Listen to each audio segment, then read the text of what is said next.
Oh my gosh, I actually thought you were about to throw it. Alright, what is up guys, and welcome back to the channel. I'm out here with my brother and we just so happen to be twinning today. So wasn't by design, but here we are. So we're out here at his place at 20 yards and we both have our I would say kind of like our portable targets that like you would travel with if you went like on an out-of-state hunt or just on any hunt in general that you have to travel for. And he has a Morrell high roller and I have the Rinehart 18 side, and we let them sit out overnight, so they are going to be kind of stiff to pull the arrows out of. So what I think we're going to do is shoot 2 at his. I'm going to shoot 1 and he's going to shoot 1, and then we're going to shoot 2 at mine. And I actually just got these new arrows like I told you guys in my last video, these Easton Axis 5mm, and I've had them for like 2 days now, a day now, something like that. And so far I really like them. And then like I told you guys too, well actually I may not have told you, but I was going to refletch some of these FMJs, and I fletched 5 of them with all black veins, and I think that just looks freaking mean as could be. But these ones are super easy to pull out of either target just because the aluminum core. So yeah, I'll go ahead and let Isaiah shoot first.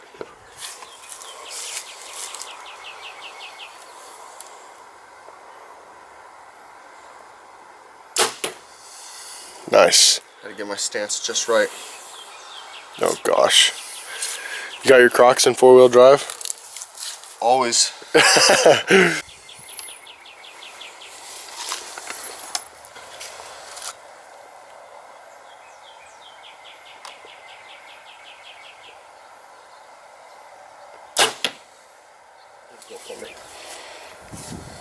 Alright, this one is going to the high roller.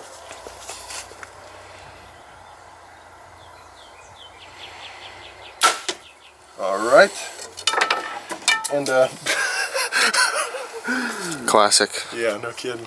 And oh my gosh, a little leaf on there too. And these arrows actually weigh like 2 grains heavier than my old ones. I just got them made yesterday or the day before, something like that. And these weigh 415 grains, and those aftermath arrows that I was shooting, they weighed 412. But they both shot out of the chronograph at 276, so they should fly exactly the same, hopefully. Hopefully I don't have to change my sight tape, but if I do, it's no big deal.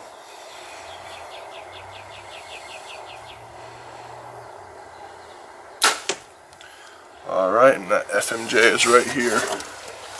So I just think these look so freaking mean with that diamond plating. Like, that just looks so sick. I definitely am probably gonna have to get some of these to just to play around with a little bit more, because I did fletch these up for my buddy.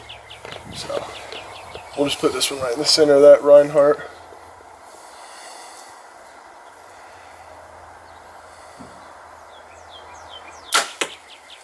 Alright, here's our 2 arrows on his target, and then here was the 3 arrows on this Rinehart.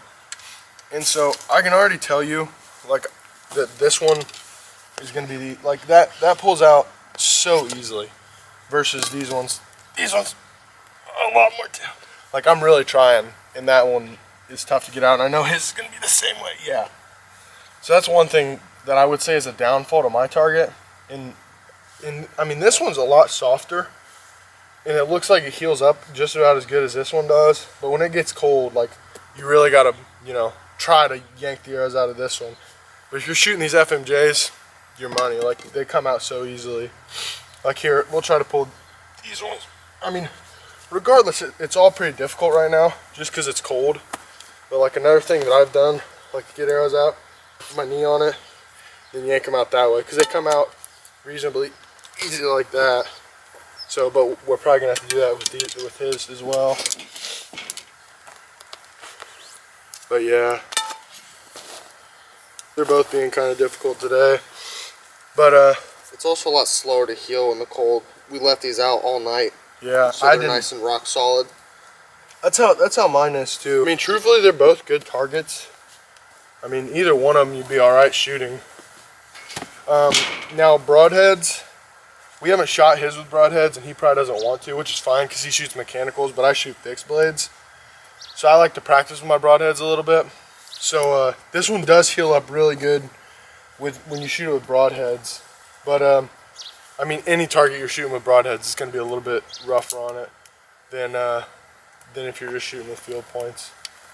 But no, they're both good targets. One thing that I do like better about his target versus mine, I shoot a green pin, and because I shoot a single pin sight, as you guys know, and especially on sunny days, you can kind of lose the pin, especially at further ranges. You kind of lose the pin in the green just because the colors almost match each other. So it's kind of hard to hone in on these little squares, versus his target is all red with the white. So it's like wherever the one spot is. Yeah, so right here, like that is super easy, you know, if you're at 50, 60 yards to see that and know to just aim right in the center on that one. Versus this, you know, you got a lot more going on. But, I mean, that, I'm just kind of being picky. So, but no, they both stop arrows and they both do what they're supposed to do. So, I mean, really, I can't complain. I mean, do you have any thoughts? Yeah, I definitely like this one a lot more because I can get my arrows back out of it much easier. This one, especially with it being cold, I don't even want to try really shooting at it anymore, just because Right. I'm more liable to break the arrow in half trying to get it out of there. Yeah. No, that's very true. But no, like I said, in both these ones, we're not even going to shoot the FMJ into his target, just because, you know, I feel like his target does pull easier. But I know the FMJ would come out of it like butter, but that's just because it's aluminum arrow. And especially with it being cold, that aluminum is shrinking or whatever, I feel like, sounding like a doctor now, but I feel like the friction coefficient would be a lot less, you know. So, but anyway, that's kind of just our take on both these targets. They're both good targets, you know, but definitely they'll both always be traveling with us in the fall whenever we get back into going hunting and hunting season rolls back around. But anyways, that is going to do it for this video, guys. If you'd like to give it a big thumbs up, that would really help me out. And make sure to check out some of my past videos if you haven't already. But I think we're going to shoot for a little while longer today, but I'll see you guys in the next one.